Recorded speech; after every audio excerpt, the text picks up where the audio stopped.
Assalamualaikum warahmatullahi wabarakatuh. Alhamdulillahirrabbilalamin. Wabihi nasta'inu ala umurid dunya waddin. Assalatu wassalamu ala ashrafil anbiya'i wal mursalin Sayyidina Muhammadin wa ala alihi wa sahbihi ajmain. Hari ini kita akan melanjutkan membaca, mengaji fikih agraria yang akan kita lakukan dengan secara bertahap. Kita akan sedikit demi sedikit membaca kitab Al-Ahkam As-Sultaniyah, khususnya bab-bab yang memang secara khusus membahas masalah agraria, yaitu 16 dan bab 17. Pada kesempatan hari ini kita akan membaca mulai halaman 268 ya. Bagi Anda yang sudah mengunduh naskah yang sudah saya bagi, itu ada di halaman 268 ya. Bagian ini akan membicarakan mengenai air ya, khususnya penggunaan air untuk kegiatan pertanian ya. Jadi katakanlah ini pembahasan mengenai fikih irigasi gitu ya, fikih irigasi. Dan kalau kita nanti baca bagian mengenai hal ini akan sangat terkesan pada kita betapa vitalnya fungsi air ya di wilayah Timur Tengah sana, di mana ya dibanding tanah barangkali jauh lebih penting di sana ya, untuk kehidupan manusia maupun untuk usaha pertanian. Nah, itu sebabnya kalau nanti kita mulai mengikuti pembahasan dari Imam Mawardi ini, akan kita lihat betapa kepedulian terhadap air itu sangat kental, menyangkut hak-hak atas air itu, dan juga menyangkut etika di air itu ya. Mulai membaca, marilah kita kirimkan kepada Nabi Muhammad SAW dan juga kepada pengarang ini. Semoga kita memperoleh manfaat dari mengaji fikih agraria dari kitab Al-Ahkam As-Sultaniyah ini. Ala hadhihi niyah wa ala kulli niyatin sholihah wa ila hadratin Nabil Mustafa Muhammadin sallallahu alaihi wasallam wa ala azwajihi wa dhurriyyatihi wa ahli baitihi ajmain, thumma ila ruhi musannifi hadzal kitab rahimahullahu ta'ala wa nafa'ana bihi wa bi ulumihi fid dharain amin. Al-Fatihah. A'udzu billahi minasyaitonir rajim. Bismillahirrahmanirrahim. Alhamdulillahirabbil alamin, arrahmanir rahim, maliki yaumiddin, iyyaka na'budu wa iyyaka nasta'in, ihdinas siratal mustaqim, siratal ladzina an'amta 'alaihim ghairil maghdubi 'alaihim waladdallin. Amin. Kita mulai. Bismillahirrahmanirrahim. Faslun, inilah satu fasal ya, satu penggalan ya, mengenai topik pembahasan tertentu, satu bab gitu ya. Wa amal miyahu, dan adapun macam-macam al mustakhrajatu yang diatur keluar masuknya untuk kegiatan pertanian. Fatangkosimu, maka itu terbagi salah satu aksamin menjadi 3 bagian ya. Jadi air-air yang digunakan untuk irigasi pertanian itu terbagi menjadi 3 macam. Miyahu anharin, pertama adalah air yang berasal dari sungai, dan air yang berasal dari wa miyahu uyunin, dan air yang berasal dari mata air. Jadi ada 3 kategori air ya yang akan dibahas.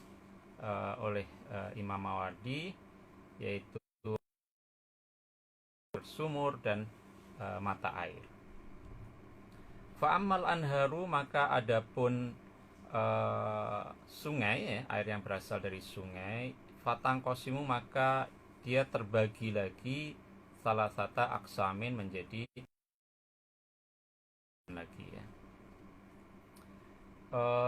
Di dalam pembahasan fikih itu memang ada klasifikasi yang kadang cukup detail ya, karena ini kaitannya dengan penentuan status hukum ya. Bagi kita yang ingin memahami, maka nomenklatur yang dikembangkan oleh para ulama ini menjadi penting untuk kita ketahui ya, supaya kita bisa memahami secara lebih tepat ya. Nah, misalnya mengenai air sumur ini juga dibagi lagi menjadi 3.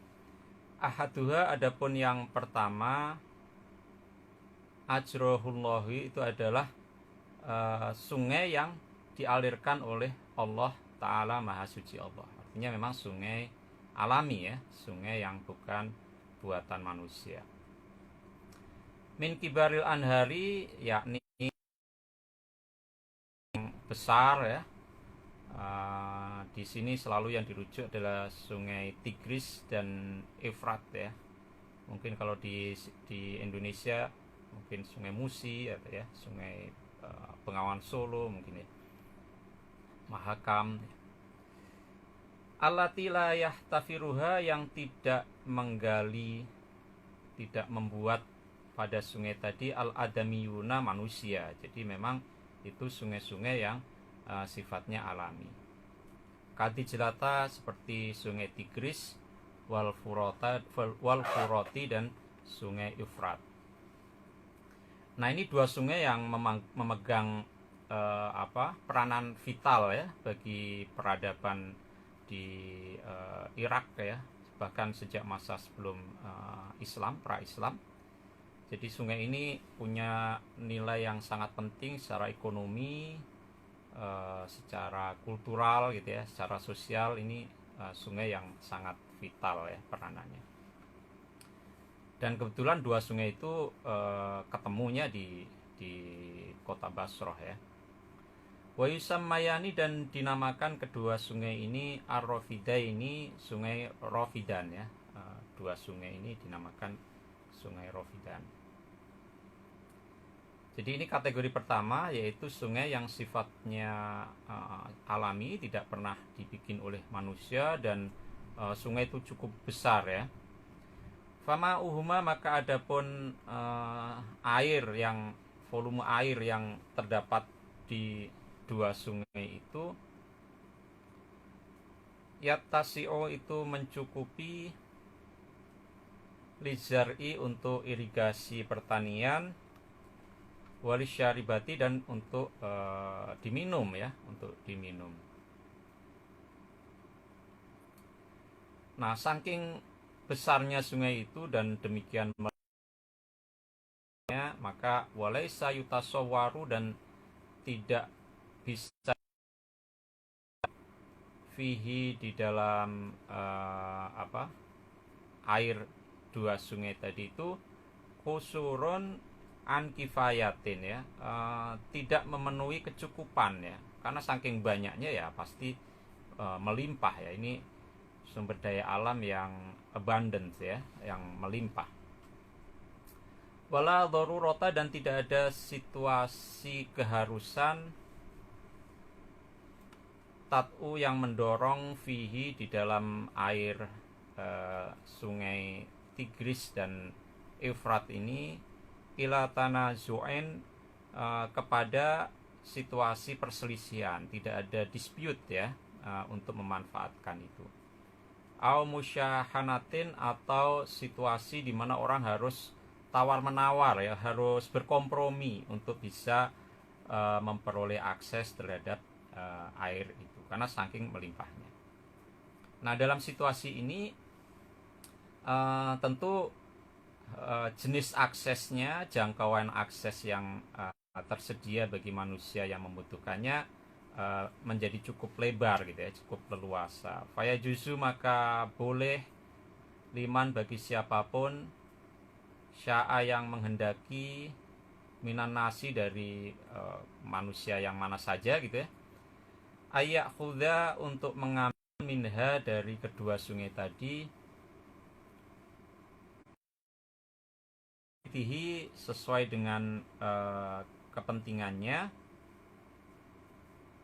Mengambil apa? Syurban, kebutuhan minum ya.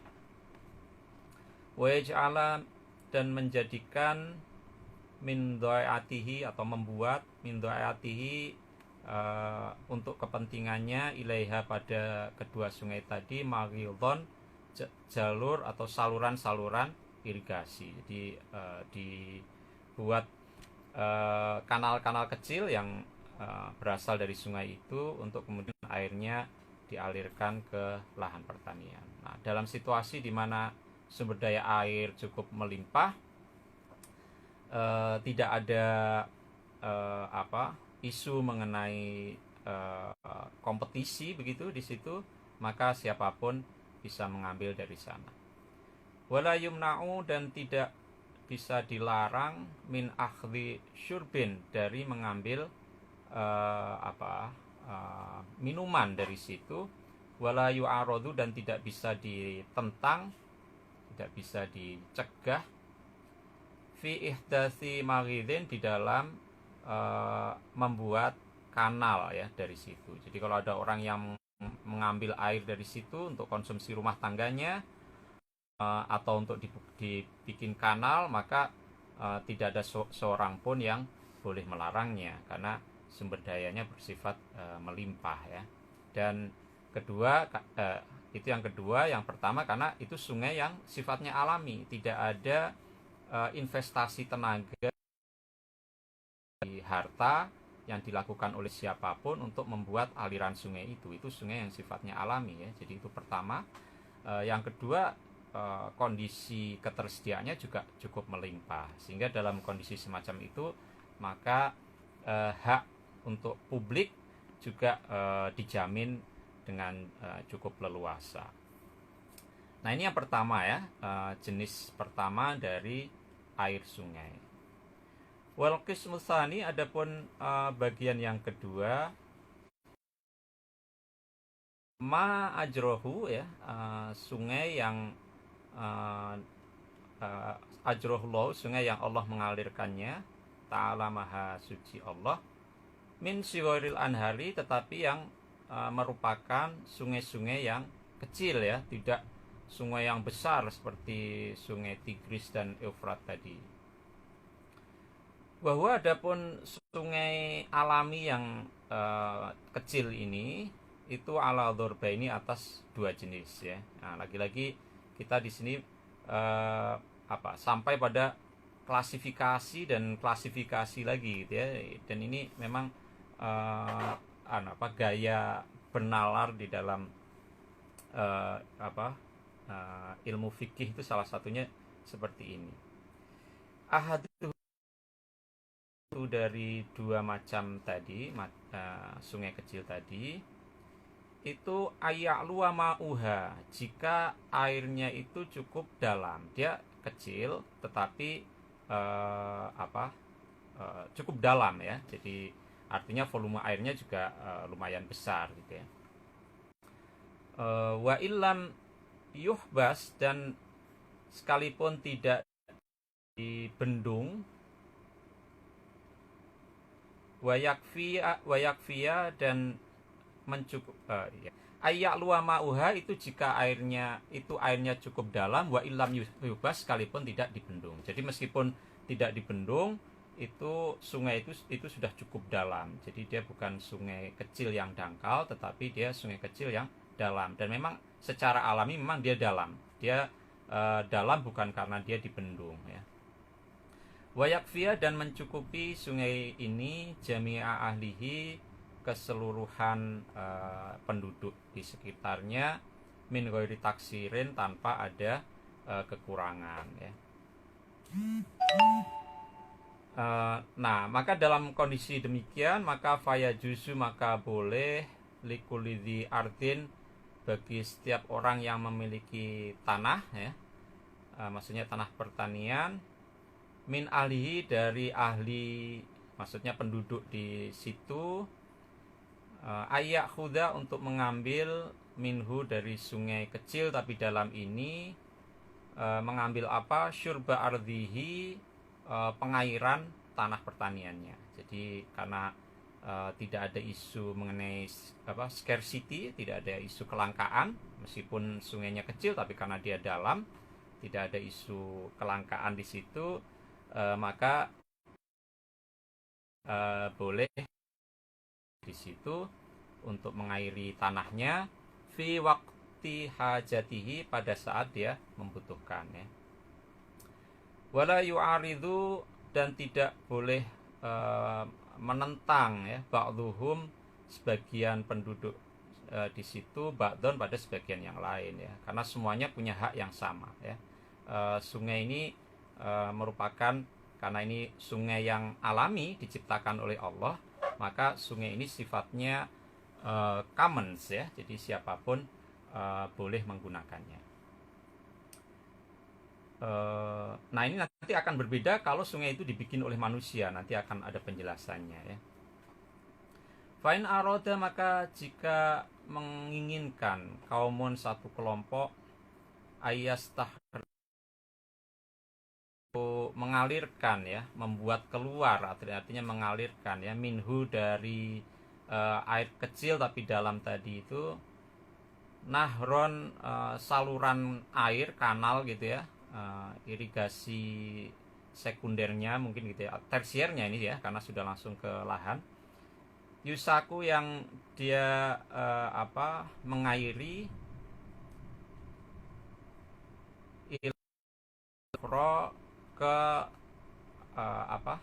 lahan pertanian yang lain. Nah ini ada situasi lain, ini ada situasi lain. Jadi yang pertama tadi, tidak boleh dicegah penduduk yang ada di situ untuk memanfaatkan air yang ada di situ, karena airnya cukup tersedia, mencukupi. Jadi meskipun dia sungainya kecil tapi dia dalam, jadi volumenya banyak. Nah, tetapi bagaimana kalau tidak dialirkan ke lahan pertanian yang lokasinya berbeda dari penduduk? Jadi ini sudah mencakup wilayah yang lebih luas ya. Nah, jadi ini situasi lain yang hendak dijelaskan oleh Imam Mawardi ya.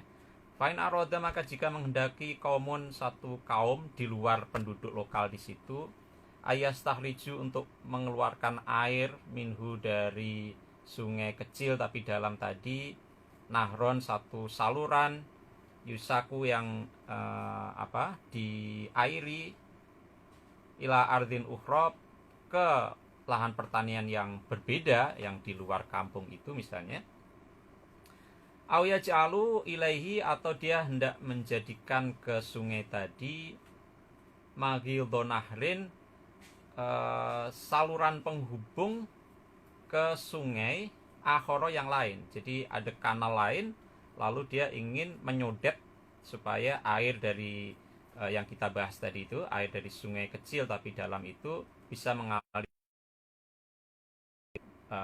sungai yang berbeda itu. Nah, bagaimana jika begitu? Nudhiro, maka dilihat dulu ya, diobservasi dulu. Jadi kalau tidak bisa langsung diboleh, tidak bisa, tetapi nudhiro, ditimbang-timbang dulu, diobservasi dulu.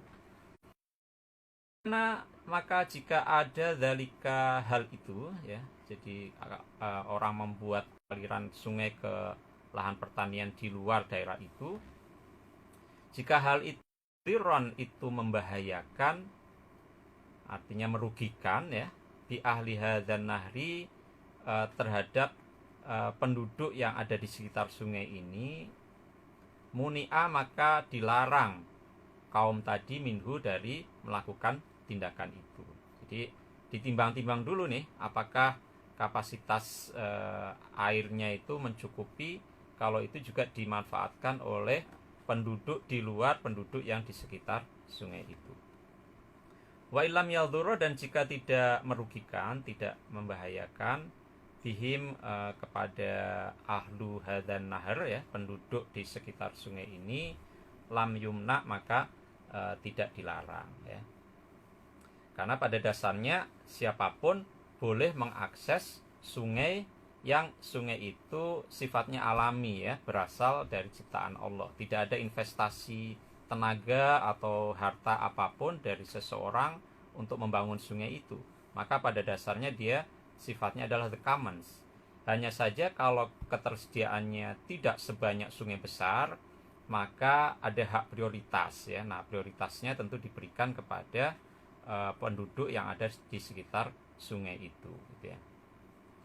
Nah, mungkin ini juga bisa kita kontekstualisasikan ya dengan kondisi sekarang ya. Misalnya ada isu air pegunungan itu diambil untuk penggunaan di luar kebutuhan penduduk di sekitar mata air itu misalnya ya. Misalnya untuk air kemasan atau untuk kebutuhan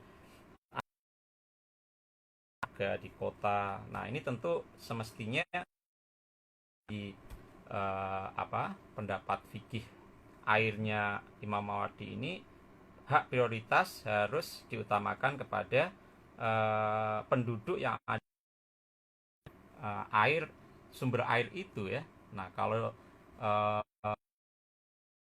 pihak lain tidak merugikan mereka, maka ya tidak masalah. Tetapi kalau sampai kemudian membuat kebutuhan warga di sekitar sumber air itu terancam, ya tentunya tidak boleh ya, tentunya melanggar itu tentunya. Nah, ini yang kedua, yang pertama ya. Lalu jenis yang kedua dari sungai kecil.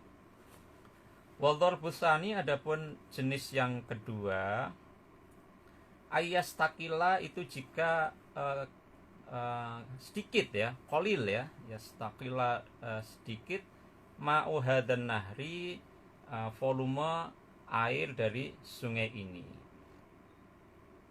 Wala ya'lu, dan tidak mencukupi lisyurbi, untuk irigasi. Jadi syurbun di sini artinya meminumi lahan pertanian sebetulnya di sini konteksnya. Jadi ini sebetulnya lisyurbi bukan dalam arti minum, tetapi dalam arti irigasi ya.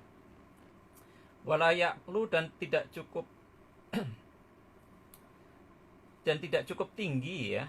Maaf, tadi saya mengartikan ya'lu kok cukup dalam ya. Maksud saya tidak cukup tinggi lisyurbi untuk digunakan irigasi, illa bihasbihi, kecuali dengan membendungnya. Jadi karena sungai kecil ini volume airnya sedikit, maka dia tidak di tebing sungai atau antara permukaan tebing sungai dengan airnya itu cukup dalam gitu ya, sehingga permukaan airnya kalau digunakan untuk mengairi harus dibendung dulu supaya permukaan airnya naik, dan dari situ kemudian nah, kalau yang pertama tadi sungai kecil tetapi volume airnya cukup besar sehingga dia cukup tinggi permukaan dialirkan. Jadi ini jenis yang kedua, yaitu sungai kecil yang permukaan airnya tidak cukup tinggi sehingga kalau mau digunakan untuk irigasi maka dia harus dibendung terlebih dahulu. Falil awali, maka untuk langkah yang pertama, min ahlin nahri, dari penduduk yang ada di sekitar sungai itu ayat tadi'ah, hendaknya dia memulai bihasbi, dengan membuat konstruksi damnya ya. Jadi hal pertama yang harus dilakukan oleh penduduk di sekitar sungai itu untuk guna pengairan lahan pertanian, membuat dam dahulu. Nah, jadi di sini sudah ada kombinasi antara sifat alami dari sungai dengan sifat campur tangan manusia ya. Jadi ada ada investasi tenaga yang harus dicurahkan supaya sumber daya alam itu bisa dimanfaatkan, yaitu di sini dengan membuat dam itu. Dan tentu saja ya investasi yang lain ya, karena butuh uang dan segala macam. Kias-kias supaya dia bisa mengairi ardohu, lahan pertaniannya, hatta taktafia, sehingga mencukupi lahan pertaniannya itu, minhu, dari sungai tadi, watar tawiyah, dan ya mencukupi juga ya. Nah jadi hal pertama harus di dam itu, dan tentu saja dam itu akan dimulai dari lokasi yang paling dekat dengan sungai itu ya, khususnya sungai yang di bagian agak atas ya, upstreamnya. Nah kalau itu sudah di dam, maka air bisa naik permukaannya dan kemudian bisa dialirkan keluar, lalu bisa dimanfaatkan sampai lahan yang lokasinya berada di upstream gitu ya. Sumayah pisau, lalu sisa air lagi, Sumaya Bisau lalu membendung lagi pada air sisanya tadi, orang-orang yalihi yang berikutnya, artinya yang ada di bawahnya, downstream ya. Hatta yakuna, sehingga ada akhiruhum, paling akhirnya, ardon, dari sisi lahan pertaniannya itu, akhirohum habsan, itu juga pihak paling terakhir yang membuat dam ya. Jadi ada dam-dam yang lebih berikutnya gitu ya, supaya airnya bisa dikelola ya. Ini ingat saya pada negeri Belanda ya, yang damnya itu berlapis-lapis seperti itu juga ya. Nah tentu ini adalah teknologi yang ya tersedia pada saat itu. Belum ada pompa air ya yang sifatnya elektrik seperti sekarang gitu ya. Dan kalaupun ada pompa, tentu memanfaatkan kekuatan alam ya, misalnya angin gitu ya, dan semacamnya ya. Rawa meriwayatkan Ubadah ibnu Somit, putra Somit, anan Nabiya, sesungguhnya Nabi Shallallahu Alaihi Wasallam, qadha, itu memutuskan ya. Jadi ini ada sengketa di antara para sahabat terkait pengairan gitu ya, tentunya di masa Nabi ya. Fi syurbin nahli, di dalam mengairi kurma.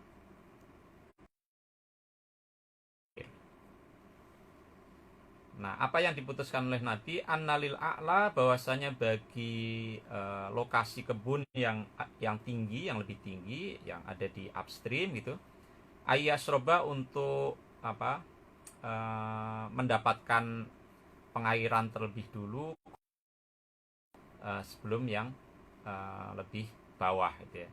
Jadi karena tentu dulu untuk menyedot air pakai pompa air seperti sekarang, sehingga teknologi mungkin kan ya tentu sesuai dengan hukum alam ya, memanfaatkan hukum gravitasi. Jadi yang di atas lebih dulu daripada yang di bawah, dan bergiliran sesuai dengan konturnya ya. Coba kalau tidak diatur begitu, lalu yang di bawah membuat sodetan yang cukup panjang dari sungai langsung ke bawah, nah ini tentu bagian yang di atas pasti akan tidak terancam ya suplai airnya, dan tentu pengaturan airnya jadi kacau balau kalau semua orang dibolehkan melakukan seperti itu. Sumayur sila, kemudian mengalirkan alma'a, air, ilal asfali, kepada kebun yang lebih rendah, alladhi yalihi, yang ada di bagian berikutnya, kadalika, demikian seterusnya, hatta yang qadiyal arduna, sehingga tuntas seluruh lahan itu untuk diairi ya. Jadi di sini kita melihat adanya diskusi mengenai pemanfaatan air, dan kita lihat di sini bagaimana pertimbangan Imam Mawardi itu mengkombinasikan antara volume ya, ketersediaan air dengan hak-hak prioritas dari orang yang lebih dekat, dan juga mempertimbangkan teknologi yang tentunya tersedia pada masa itu di dalam menjamin hak-hak orang-orang yang membutuhkan pengairan itu. Nah, kalau kita lihat juga diskusi ini sebetulnya ketika menjelaskan itu deskripsinya sangat visual sekali ya. Jadi kita juga bisa menikmati juga dari penggambaran itu. Jadi tidak diskusi yang sifatnya dogmatis gitu ya. Tapi sangat sangat empiris dan visual sekali deskripsinya.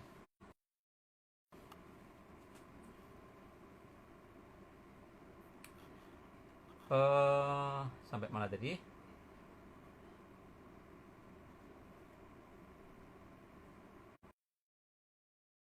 Dromayah bisuhu ya. Ini masih menjelaskan hadis Nabi ya, menjelaskan mengenai apa yang diputuskan oleh Nabi ketika menghadapi sengketa. Wa amma qadruma, adapun ukuran air yahbisuhu yang ditahan, minal ma'i ya, berupa air, fi ardihi, di lahan pertanian masing-masing orang ya. Ini kan kaitannya dengan distribusinya nih. Meskipun yang di atas dapat prioritas lebih dahulu, tetapi seberapa banyak air yang boleh masuk ke lahannya sebelum kemudian dia harus mengalirkan ke lahan yang ada di bawahnya. Jadi ini diskusi mengenai kadar atau ukuran air yang ditahan ya di lahan pertanian itu. Faqad rawa, maka telah meriwayatkan Muhammad bin Ishaq, Muhammad putra Ishaq, an Abi Malik, dari ayahnya Malik, bin Sa'labata, dari Sa'labah, putra Sa'labah, an abihi, dari ayahnya Abi Malik ya. Rasulullah, bahwasanya Rasulullah SAW qadha, itu memutuskan, fi wadi mahzur, di lembah mahzur ya, ada perkebunan yang disebut sebagai wadi ini, dan kemudian ada sengketa air di situ. Lalu Nabi memutuskan demikian ya, ayah bisa hendaknya menahan ya alma'a, air di lahan pertaniannya itu, ilal Ka'bah, ini sampai mata kaki ya. Jadi air yang masuk itu ya, itu kalau sudah mencapai mata kaki maka harus ditutup dari peta itu ya, untuk kemudian dialirkan ke peta yang berikutnya yang ada di bawahnya. Faidha balago, maka jika sudah mencapai air itu, ilal Ka'bah, ini sampai mata kaki, mengalirkan si pemilik lahan ilal ukhra, kepada lahan yang lain ya. Jadi ini diatur kalau sudah sampai di mata kaki airnya, maka haknya sudah berakhir ya. Dia tidak boleh lagi memanfaatkan air lebih dari batas genangan yang sampai di mata kaki. Waqala Malik, dan berkata Imam Malik, waqadha, dan memutuskan Nabi, fi saili Bathan, di saluran Bathan, ini lokasi yang lain ya, bimisri dalika, dengan semisal itu juga ya. Faqaddarahu, maka menentukan kadarnya Nabi, bil Ka'bah, ini sampai pada batas mata kaki tadi, genangannya. Nah, meskipun demikian tentu genangan sebatas mata kaki ini sifatnya proksi ya, artinya dia merupakan istilahnya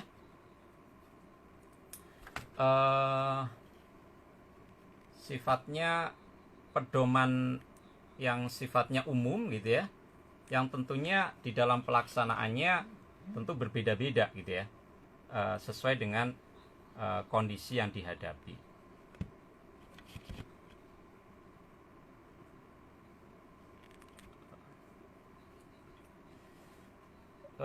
Walaisa hadzal qadha, dan tidaklah keputusan Nabi ini, walaisa hadzal qadha, dan tidaklah keputusan Nabi ini minhu, walaisa hadzal qadha, dan tidaklah keputusan minhu dari Nabi ini alal umumi, itu berlaku umum ya, berlaku universal, fil asmani, di semua masa, wal amkani wal buldani, dan semua wilayah. Jadi tentu saja Nabi memutuskan ini sesuai dengan kondisi spesifik yang dihadapi pada masa beliau, yaitu di wadi mana tadi? Mana tadi? Ya, di lokasi yang tadi sudah disebutkan tadi itu ya. Li'annahu muqaddarun, karena sesungguhnya itu muqaddarun itu dikira-kira, ditentukan bil hajati, sesuai dengan kebutuhannya ya. Jadi apa yang sifatnya hukum yang berlaku universal, qot'i gitu ya, tetapi ini sebetulnya adalah respon, koadaptasi gitu ya, kalau dalam bahasa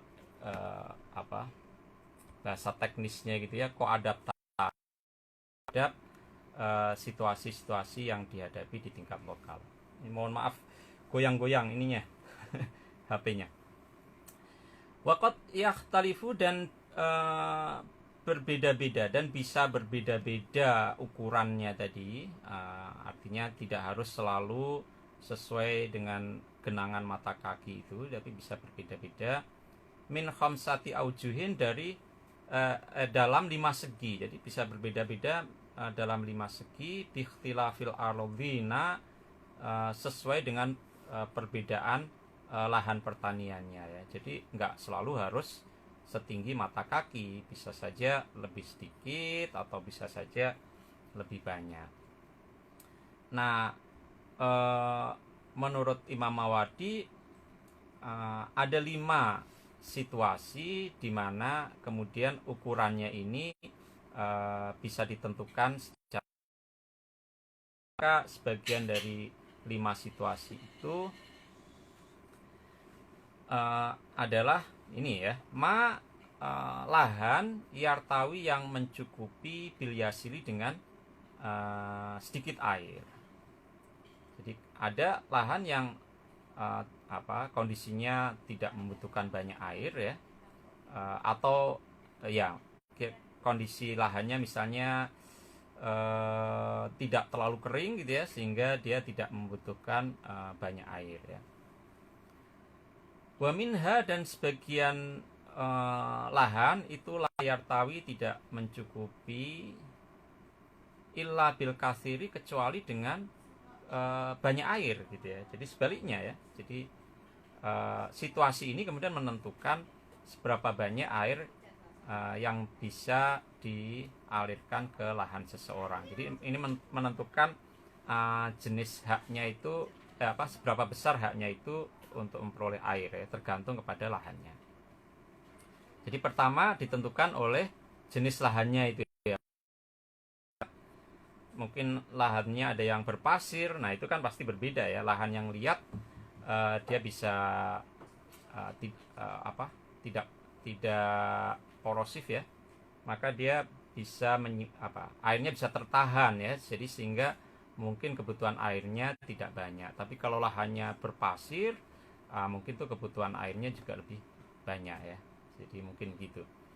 Wasani, adapun hal yang kedua, situasi kedua yang harus dipertimbangkan untuk menentukan ukuran air yang boleh dimasukkan tadi, itu biikhtilafi mafiha, itu ditentukan oleh perbedaan apa yang ada di dalam lahan itu ya. Jadi ditentukan oleh tanamannya ya. Kalau tadi yang pertama ditentukan oleh tanahnya, yang kedua ini ditentukan oleh tanamannya.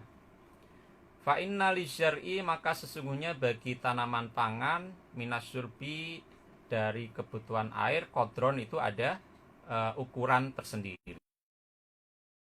Nahli dan bagi pohon kurma, wal asjari dan tanaman-tanaman dan pohon-pohon perkebunan lain, itu kodron juga ada ukurannya sendiri ya. Jadi tidak bisa disamakan ya kebutuhan air antara lahan pertanian pangan dengan misalnya kurma ya atau yang lain ya.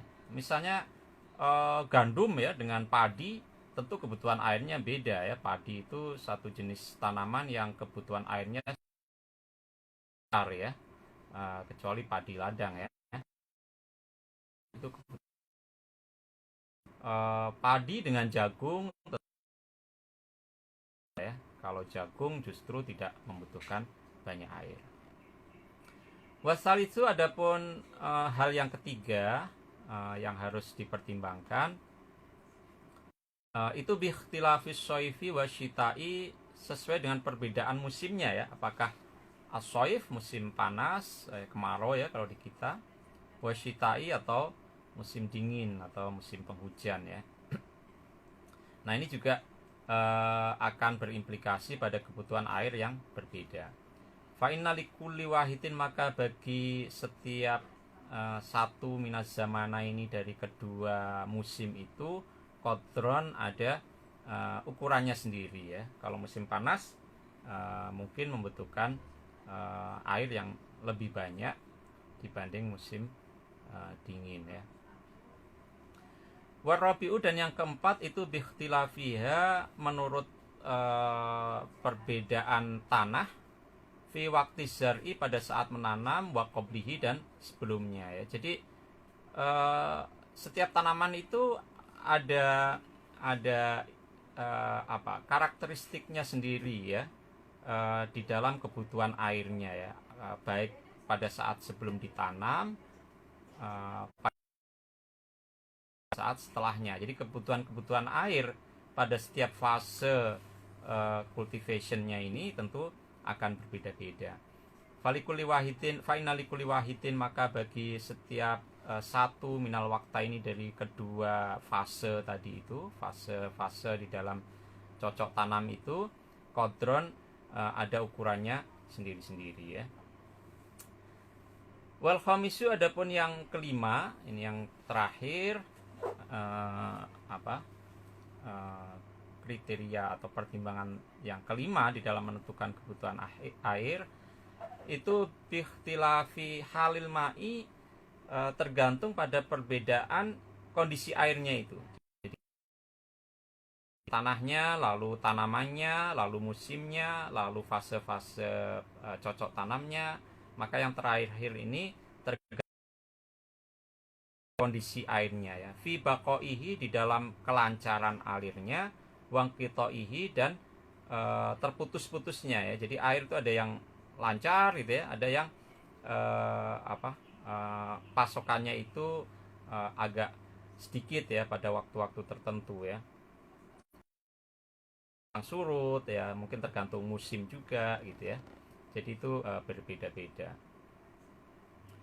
Fa'inal mungqati'a, maka sesungguhnya untuk air yang terputus-putus itu, yang yang tidak lancar ya, itu yu'khadhu minhu, diambil dari tidak lancar itu, yang terputus-putus, sesuatu yadakhiru, yang dapat disimpan. Jadi untuk air yang sifatnya terputus-putus itu, maka ya ukurannya itu apa yang dapat disimpan dalam periode waktu tertentu gitu ya. Mungkin ini pembagiannya menurut waktu. Waddaimu, adapun air yang sifatnya kontinu, maka yu'khadhu minhu, diambil dari sungai yang sifatnya kontinu itu, ma yusta'malu, apa yang diperlukan, apa yang digunakan. Jadi berbeda-beda ya.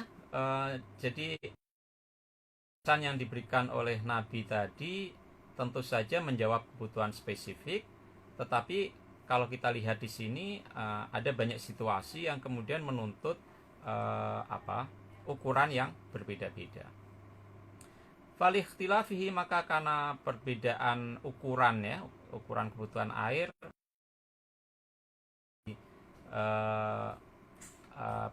ke semua kriteria al-khamsati yang 5 ini, maka lam yakun, tidak mungkin tahdiduhu, menentukan ukuran air, bima qadhahu, dengan apa yang sudah diputus,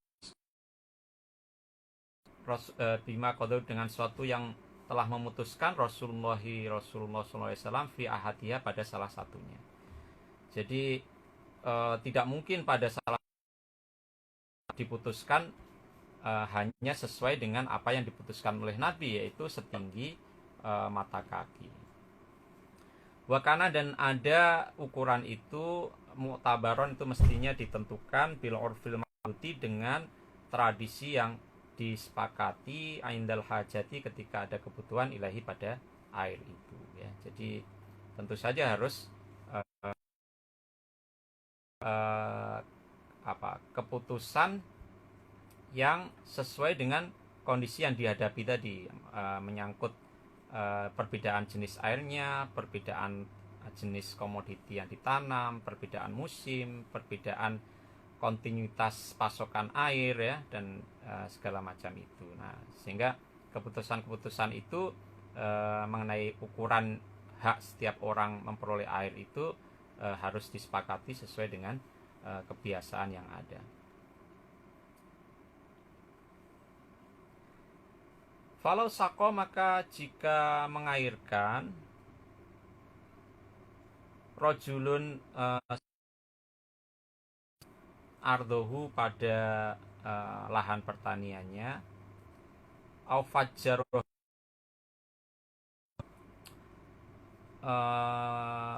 membuat saluran kanal untuk melancarkan air itu ya.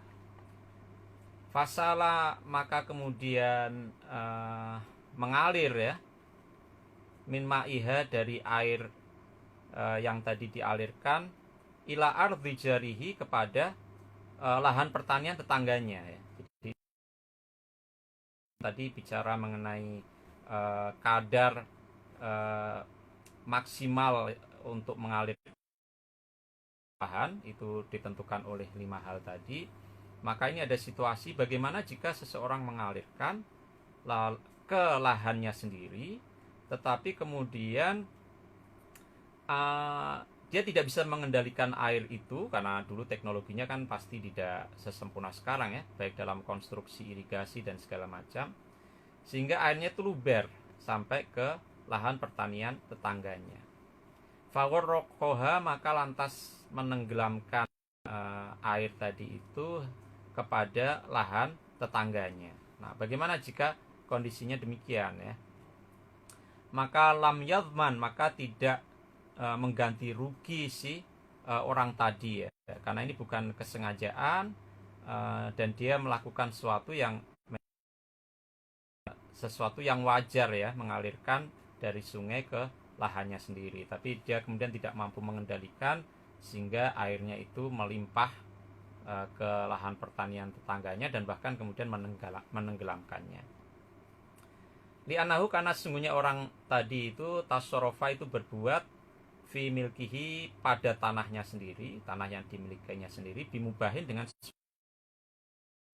dibolehkan, yaitu mengalirkan air ya. Jadi bukan karena kecerobohan ya, bukan karena apalagi kesengajaan, sama sekali bukan.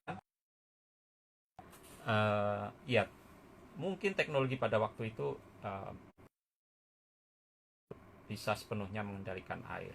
Mungkin kalau dalam situasi sekarang sudah berbeda, bisa dikenai pasal kelalaian barangkali ya, yang kemudian merugikan tetangganya. Fa'inijtama'a, maka jika terkandung ya, fi dzalikal ma'i, pada air yang dialirkan itu, samakun,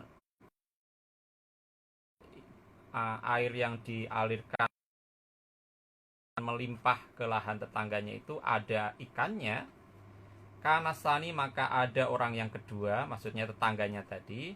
Ahako itu lebih berhak bisoidihi untuk mengambil ikan tadi minal awali dari yang pertama ya. Li'annahu karena sesungguhnya orang yang kedua itu memanen min milkihi dari tanah yang dimilikinya ya. Jadi luberan air kan masuk ke tanahnya, lalu di dalam air yang masuk ke tanahnya itu ternyata ada ikan, maka dia lebih berhak untuk mengambil ikan itu, dan bukan orang pertama yang mengalirkan, meskipun orang itu yang mengalirkan ke situ dan kemudian ikan masuk di situ, tapi menurut Imam Mawardi yang lebih berhak mendapatkan ikan itu adalah orang yang kedua ini ya, karena lokasi dari ikan itu berada di tanahnya sendiri. Demikian yang bisa saya baca pada kesempatan kali ini. Ini memberikan gambaran pada kita betapa perhatian pada air itu sangat tinggi di masyarakat sana ya, di Timur Tengah. Tentu saja sangat terkait dengan arti penting air ya di sana. Nah, di kita sendiri di negara malah kadangkala malah lalai ya, melimpah, sehingga kepedulian, perhatian, etika ya, pengaturan hak, bahkan juga klasifikasi tidak sedetail kita baca di sini ya. Dan dari pembacaan ini ya, saya rasa ini penting juga untuk menjadi pelajaran untuk konteks kita di sini. Nah, itu tadi yang sudah kita baca. Jadi itu baru menjelaskan dua jenis dari air sungai ya. Jadi air sungai yang besar yang bersifat alami ya, tidak dibikin oleh manusia. Lalu yang kedua adalah air sungai yang alami tetapi kecil gitu ya. Nah, pada pertemuan mendatang kita akan lanjutkan dengan membahas bagian yang ketiga, yaitu sungai-sungai yang berasal dari hasil konstruksi manusia ya. Kita cukupkan dulu sampai di sini. Insya Allah kita bertemu pada kesempatan berikutnya. Semoga bermanfaat. Ya, saya cukupkan sekian. Wassalamualaikum warahmatullahi wabarakatuh.